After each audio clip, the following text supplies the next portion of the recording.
Pronto. Pessoal, bom dia, sejam bem-vindas, né? Coloquem o nome de vocês completo no chat, que vai servir como chamada, certo?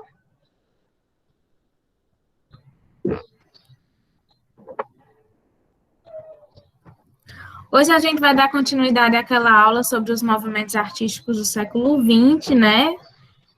Que a gente tinha trabalhado 4, e hoje a gente vai trabalhar mais 4. A gente tinha trabalhado expressionismo, né? Futurismo. O que mais que a gente trabalhou na aula passada? Quem lembra?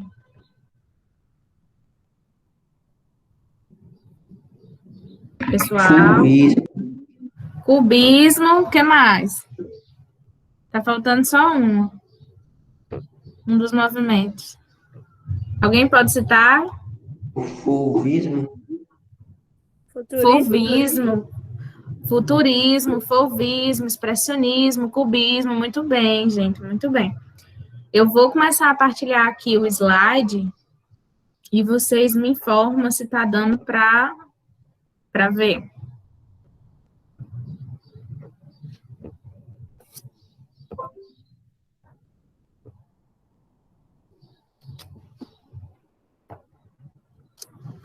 Tá dando para ver? Sim.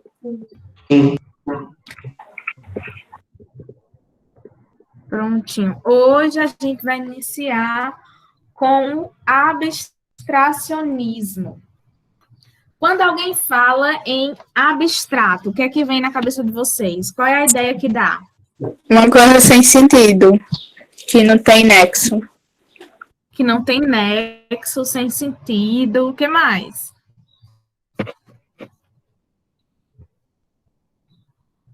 Confuso. Alguém mais? Confuso. Mas é mais ou menos por aí mesmo. A ideia é justamente essa, provocar essa sensação de não ter uma resposta concreta, não ter um resultado concreto, uma mensagem concreta. É justamente abrir uma possibilidade para dar margem às possibilidades de interpretações, né? Embora por trás tenha uma intenção, que é esse o diferencial, um dos diferenciais do abstracionismo para o expressionismo.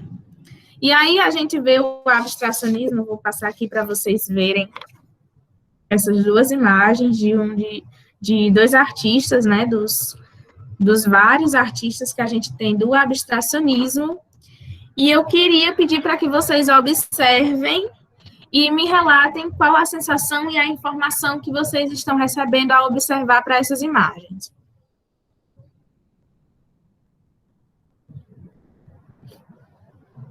Pessoal, podem liberar o microfone e falar, viu?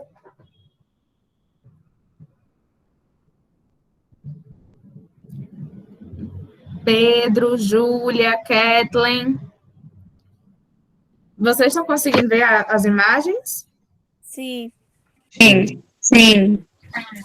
Qual é a sensação que dá e a mensagem recebida ao olhar para essas imagens? Sei lá, em mim não dá nada. Em mim também Não dá nada. Nenhuma dúvida, assim, nenhuma dúvida de pensar, nossa, como assim? O que é isso? De onde veio? Como a pessoa se inspirou para fazer isso? Nenhuma dúvida? Não. Só a dúvida mesmo.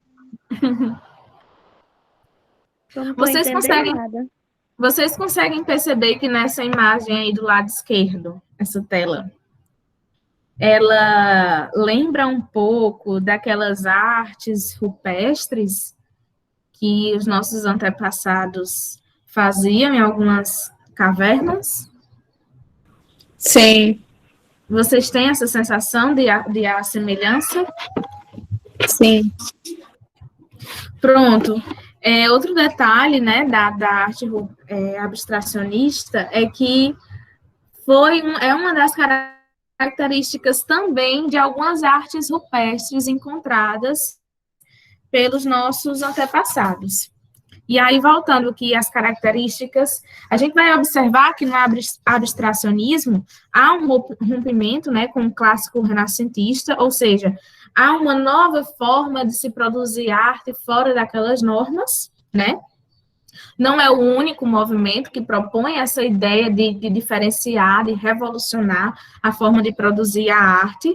Outra coisa também que o abstracionismo, ele é muito influenciado pelo expressionismo, né? Por conta de expor as emoções. O abstracionismo, ele ainda vai um pouco mais além, e também há uma influência muito grande do cubismo, né? Pela questão de não conseguir distinguir as formas, não há uma preocupação em representar a realidade. Então, o abstracionismo ele vai também atender essas necessidades, tal qual o cubismo. E aí, dentro das obras dos abstracionismos, né, eu trouxe aqui apenas duas, para o slide não ficar muito grande, a gente não consegue distinguir, de fato, o que é isso dentro do nosso cotidiano. A gente olha, assim, o nome das obras, né, Paisagem Agreste, Bicho de Bolso, mas a gente não consegue encaixar e assimilar isso, de fato, no nosso cotidiano. Por quê? Porque essa ideia de abstrato, ela provoca essa não identificação do que está sendo representado, quando, na verdade, não há uma preocupação em representar. A princípio, ela é uma arte que ela vai ser rejeitada, né, pelas normas e pelos artistas clássicos. Ela só vai ser popular e aceita, de fato, na década de 30, né, e ela é um exemplo de arte moderna. A gente encontra, dentre as artes modernas, essas características de questionar o padrão da produção artística ao longo do tempo. Vocês estão conseguindo compreender? Sim. Sim. E aí, dentro do abstracionismo, a gente vai ter uma divisão que é do abstracionismo geométrico e do abstracionismo informal. Eu coloquei aí outra característica, que é o uso de cores primárias e o uso frequente também do preto, do branco e do cinza. No abstracionismo informal, que é o que dá origem, há um uso maior das cores primárias. Como a gente vê aqui, por exemplo, nessa primeira, há um uso maior de cores. A produção de obra da segunda imagem não há uma necessidade de colocar cores. É mais uma tentativa de neutralizar a obra. Então, a gente vai ver essa pequena diferença entre o informal e o geométrico. Outra característica que a gente vê, o geométrico, é nessa segunda imagem, né? A gente vê que há uma preocupação com o formato, os espaços, as linhas, as curvas. Então, há uma preocupação geométrica nessa segunda obra, né? E é outra característica também que vai ter com o cubismo, o uso dessas linhas horizontais e verticais. Além disso, também algumas obras vai utilizar massa, né, em cor, vai gerar um relevo na tela, provocando uma sensação de um desconhecido real.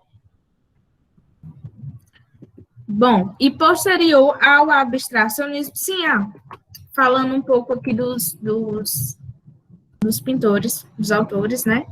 A gente tem aí, nessa primeira tela, eu trouxe o exemplo da tela do Antônio Bandeira, que é brasileiro, é cearense, aqui pertinho da gente. É de um cara da região, né? Um artista da região. E da Lígia Clark, que ela também é brasileira, do Rio de Janeiro. A gente tem um destaque muito grande de artistas brasileiros dentro da arte abstracionista, que vocês podem pesquisar se ficarem à vontade, tem o Ivan Serpa, a Iberê Camargo, e outra coisa também que o abstracionismo chama a atenção é a questão do desuso da perspectiva.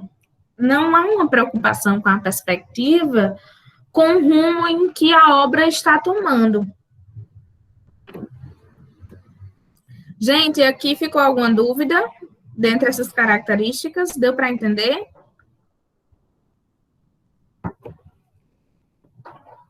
Pessoal? Não tem nenhuma dúvida, não. Pronto, agora a gente vai passar para o dadaísmo.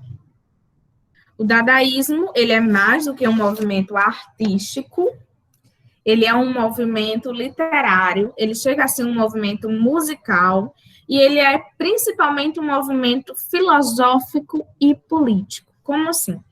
Para a gente compreender essa complexidade do que é o dadaísmo, né? A gente compreender essa complexidade do que é o dadaísmo, a gente precisa compreender o contexto histórico em que ele se originou, que foi, na verdade, no período da Primeira Guerra Mundial.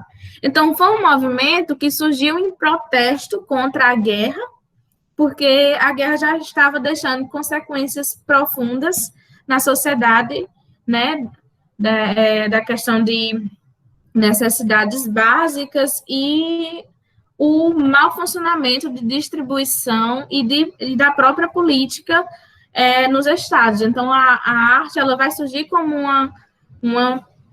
um protesto contra a guerra, né? Se colocando no lugar da sociedade civil. E aí é um movimento artístico que possibilita, né, uma gama maior de se pensar e de influenciar de forma, acho que complexa é a palavra que eu quero, de forma complexa em diversos âmbitos artísticos. E aí, outra coisa também, que é uma sociedade que está com influência da tecnologia, do desenvolvimento urbano. Então, ao mesmo tempo que há uma brusca de rejeição da guerra, há uma relação complexa também com a modernidade e com a ideia de se pensar política naquela época. Então, a gente tem o dadaísmo, que vai surgir também como um manifesto. Eu trouxe aqui uma imagem sobre uma parte do manifesto para a gente entender melhor as características do dadaísmo. Alguém pode ler para mim, por favor?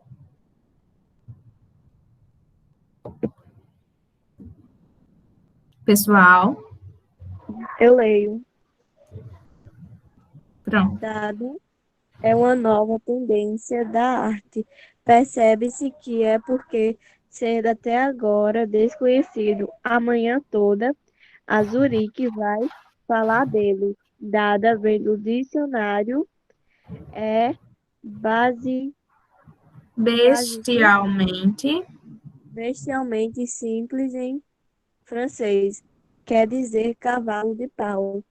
Em alemão, não me chateis, faz favor. Adeus, até a próxima. Em romano, certamente claro, tem todas as razão. Assim é sim, senhor. Realmente, já tratamos disso. É assim por diante. Uma palavra internacional, apenas uma palavra, é uma palavra como movimento. Obrigada, Júlia. Foi Júlia, não foi que leu? Sim. Pronto. Dada é uma nova tendência da arte, como diz aí o pedaço do manifesto. A gente observa nesse pedaço, né, que o autor está querendo explicar a fonte da palavra e o significado dela em diversas línguas. E se a gente parar para analisar, as línguas a qual ele está falando do significado são as línguas dos países que estão envolvidos na Primeira Guerra Mundial. E se a gente olhar bem o significado de cada tradução dessa que é apresentada dentro do manifesto, não há exatamente um significado profundo. Há, na verdade, uma coisa meio fútil. Então, o objetivo de todo esse quebra-cabeça da palavra Dada é justamente alcançar o objetivo de não significar nada. Por exemplo, e aí a gente volta para as características do movimento artístico enquanto filosófico. A gente tem uma produção que não significa nada, que é contra tudo, que o objetivo é justamente não significar nada, né?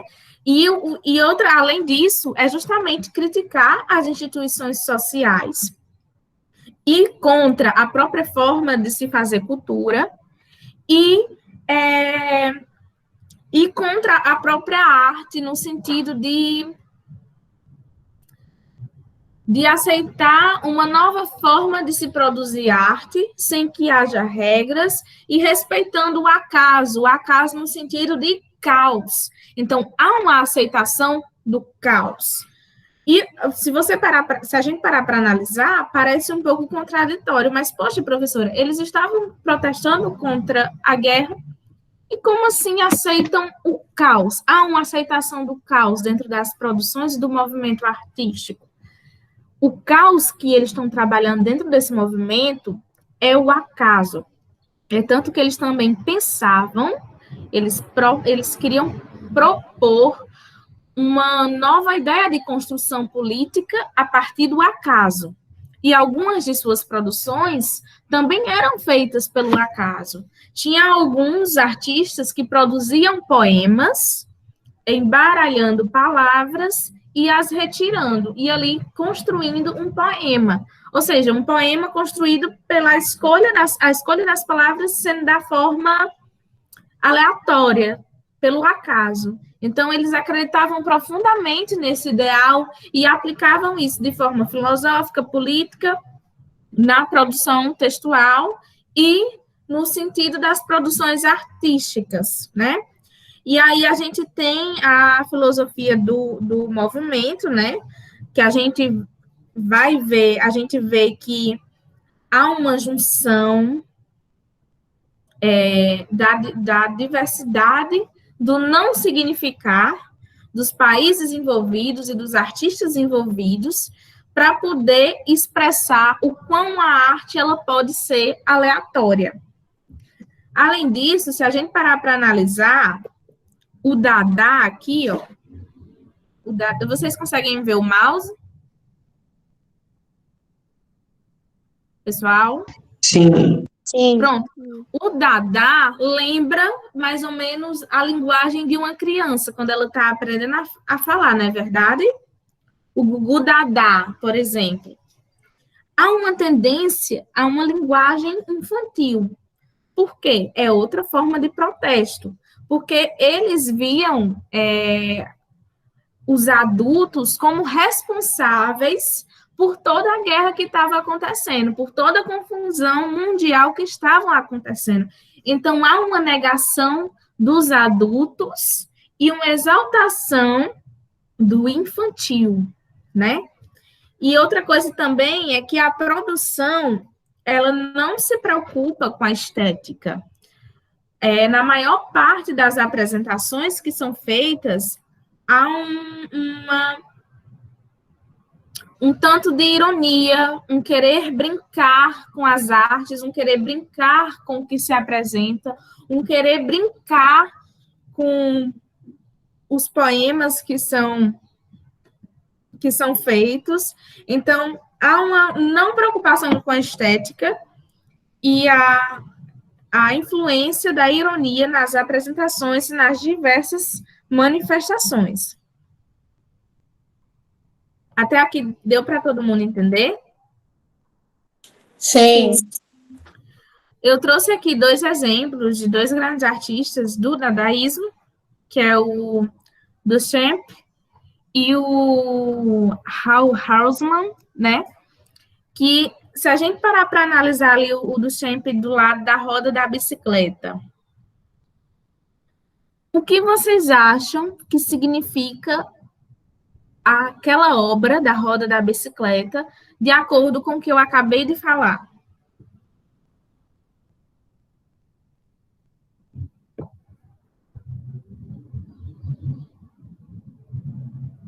Pessoal?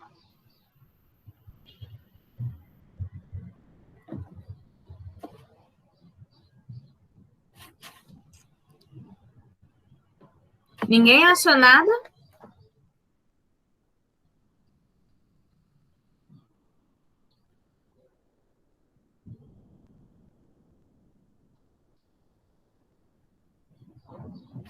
Vou começar a chamar pelos nomes.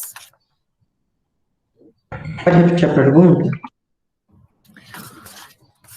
Vocês estão vendo aí as duas imagens, certo? É.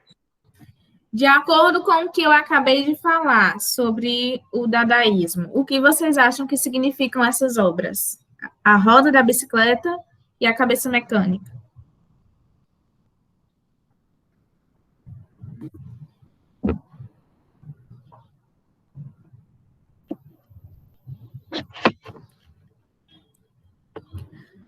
Gente, uma das características que eu falei foi a produção artística, né?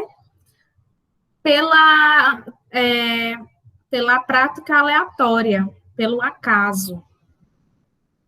Então, esse tipo de arte, da forma como está sendo expressa, é justamente uma construção de uma obra de forma aleatória. O objetivo é não ter uma regra de construção, não ter uma estética apresentável e ainda assim ser considerada arte, representando o seu tempo. Deu para entender? Deu. Eu. Ficou alguma dúvida no dadaísmo? Não. Nenhuma dúvida. Pronto, agora a gente vai passar para o surrealismo.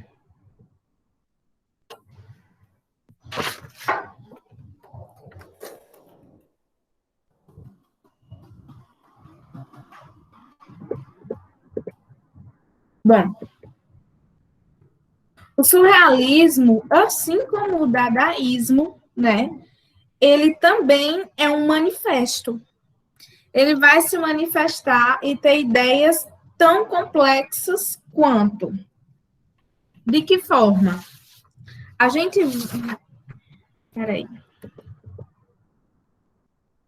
Antes de eu começar a falar das características do surrealismo, eu queria a participação de vocês de novo, para poder me ajudar a entender essas duas imagens.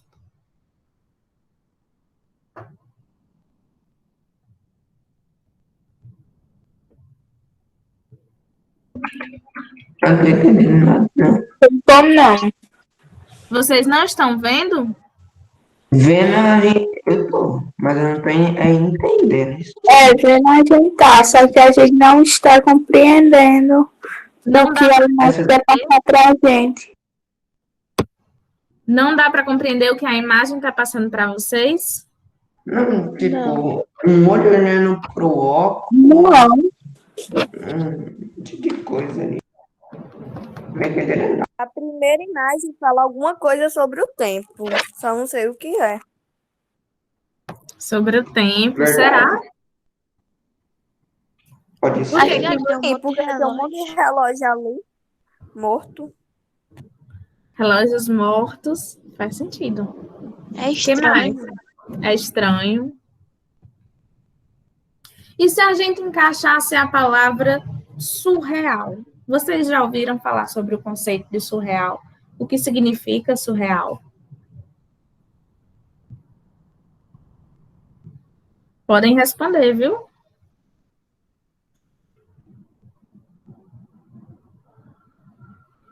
Pessoal, vocês já ouviram falar sobre o conceito de surreal? Já sei. Não, Sim. Quem já ouviu, me diga aí o que é surreal. É tipo um negócio estranho, fora do normal. Fora do normal. Mais ou menos por aí, não é exatamente fora do normal, mas algumas pessoas vão ver, sim, como fora do normal. Só que o surreal, na verdade, ele é um conceito utilizado, né, para representar coisas além da realidade, que vão além das possibilidades de interpretação do cotidiano, ou seja, que conseguem aprofundar aos sonhos, aos pensamentos, ao inconsciente. Então, entendendo esse conceito de surreal, facilita a compreensão dessas imagens? Hein? Não. Não facilita? Pois bem, vamos entender um pouquinho sobre as características do surrealismo para a gente compreender mais dessas imagens. Outra pessoa pode ler para mim essa parte do Manifesto do Surrealismo?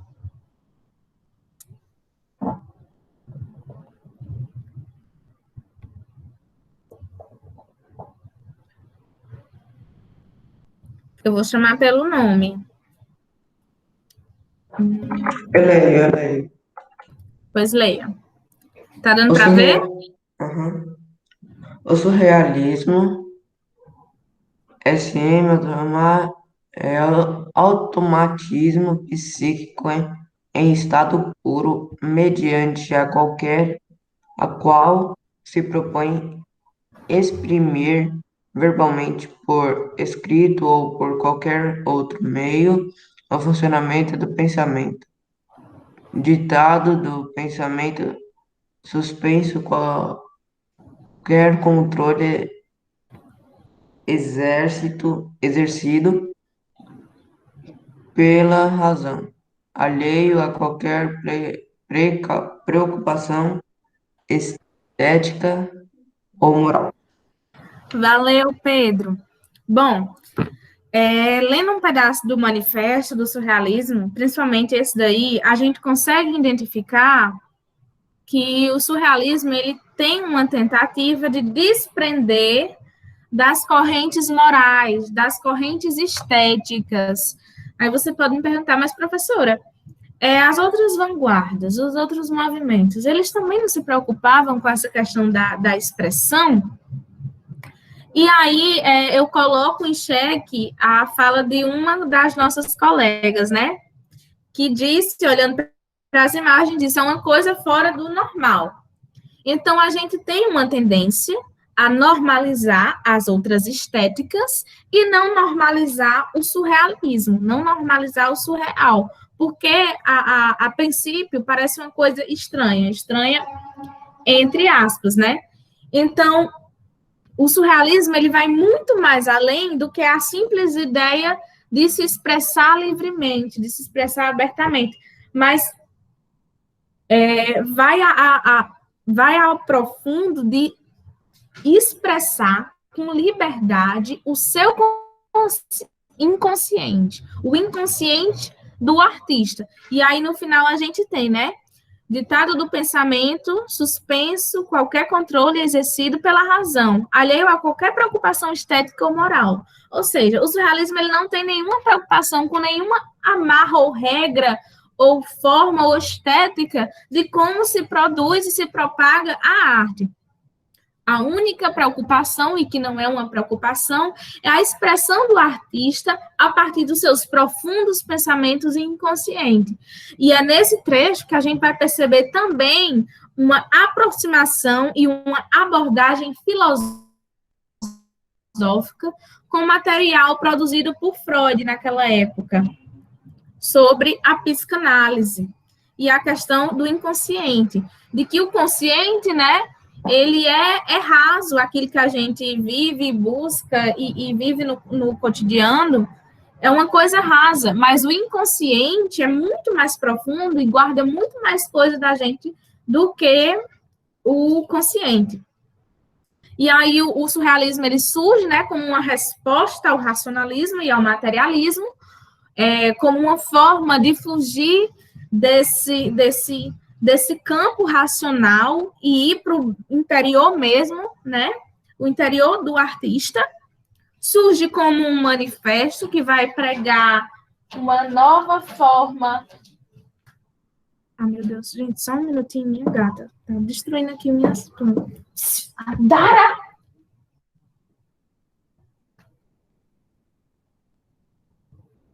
Pronto. Aí a gente vem como um manifesto, né, fundado numa filosofia preocupada com o inconsciente do artista, né? E esse movimento, ele também, assim como o dadaísmo, ele tem uma perspectiva literária, política, ele tem uma perspectiva que vai adentrar as outras formas de arte, né?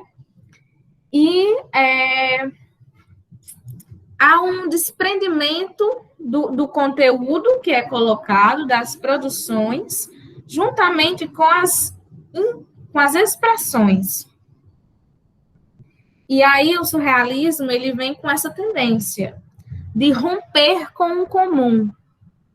Eu não diria romper com o normal, porque o conceito de normal é muito pesado para a gente dizer que a arte surrealista não é normal. Mas é romper com o comum, embora a gente use a palavra normal de forma para diferenciar o normal e o estranho, né? Mas é uma tendência de romper com o que já tem se produzido nas outras vanguardas, e é justamente por isso que ela vai se intitular também como uma arte moderna. E aí, outra característica é que na produção artística do surrealismo há uma junção de imagens bizarras, eu coloquei aqui entre aspas, né, porque há um estranhamento a princípio de quem está tendo acesso àquela produção artística, a valorização do inconsciente, né, justamente por conta desse contato com o que está sendo produzido por Freud, na época, e não há concretudes. Essa ideia de não há concretudes, não há uma verdade absoluta, não há uma coisa concreta, é justamente outro fator que vai romper com o racionalismo e o materialismo, que na época a gente via nas teorias das ciências humanas. E aí a gente tem dois exemplos, né? Salvador Dalí, que ele é um dos artistas mais conhecidos pelo surrealismo. Essa imagem representa o inconsciente. É um tipo de imagem que a gente não vê no nosso dia a dia e que provavelmente não é possível de acontecer. Então, há uma busca no inconsciente, há uma interpretação do inconsciente. Pode ter sido um sonho que ele teve. Às vezes a gente tem alguns sonhos que são bizarros, né? E às vezes a gente fica meio confuso e muitas vezes tem sonhos que a gente tem que não dá para explicar para alguém. Então, os artistas que se preocupavam com o inconsciente, com a relação do inconsciente, eles tentavam colocar na tela seus sonhos, seus desejos profundos. Gente, ficou alguma dúvida aqui nessa parte? Não. Não. Pronto, agora a gente vai para arte pop, ou pop art. Bom, eu acho que vocês já devem ter visto imagens como essa, não já? Eita, peraí.